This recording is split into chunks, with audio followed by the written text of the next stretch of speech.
इस बार आपने यात्रा की शुरुआत के लिए दिल्ली प्रदेश का चुनाव किया है और मथुरा तक का चुनाव आपने किया है। क्या कुछ उद्देश्य अगर आप दर्शकों को बताना चाहें? देखो, 7 नवंबर यानी कल से 16 नवंबर तक दिल्ली से वृंदावन तक 3 प्रदेशों की यात्रा है। दिल्ली, हरियाणा और उत्तर प्रदेश। यह अपने जीवन काल की हम दूसरी पद यात्रा कर रहे हैं। प्रेम वाली बात, हमको तो केवल हिंदुओं में जागृति चाहिए। जात पात और भेदभाव को जड़ से हमें मिटाना है। हमें भारत भव्य बनाना है। हमें भारत दिव्य बनाना है। छुआछूत की करो विदाई, हम सब हिंदू भाई भाई। हम इस देश में कास्टवाद नहीं राष्ट्रवाद चाहते। ये पदयात्रा 80 करोड़ हिंदुओं की कर रहे हैं। हम हिंदुओं के बच्चे और आपके बच्चे सुरक्षित रहें। इस्लामीकरण ना हो इस देश का, गजवा ये हिंद ना हो इस देश का।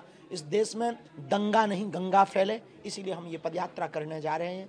इस देश की हिंदुओं की लड़ाई लड़ने जा रहे हैं। 10 दिन की यह यात्रा है। गांव गांव गली गली में जाएंगे। हिंदुओं से एक ही भिक्षा मांगेंगे कि हम सब हिंदू एक हो जाएं और हिंदुओं में एकता आ जाए। और जातिवाद तो हो पर जातियां तो हो पर जातिवाद ना हो, जाति अहंकार शून्य हो जाए।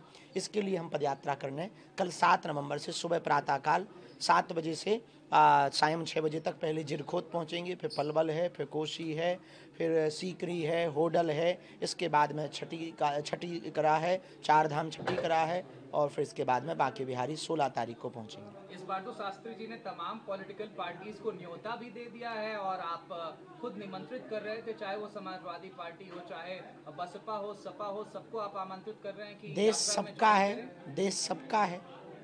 जिस जिस पार्टियों में जिन जिन पार्टियों में हिंदू हैं उन पार्टियों की ये पदयात्रा है, इसलिए हमने सबको आमंत्रित किया।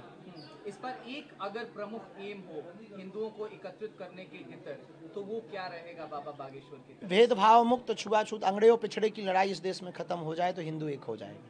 बाबा, बिहार में भी चुनाव है, एक अंतिम सवाल मेरा रहेगा। आज वोटिंग की जा रही है, लेकिन जाति से इतर ये वोटिंग नहीं हो पाई है, तो उसको लेकर के आपका क्या संदेश रहेगा? भगवान सबको सद्बुद्धि दें और राष्ट्र हित के लिए सब लोग करें। आशीर्वाद।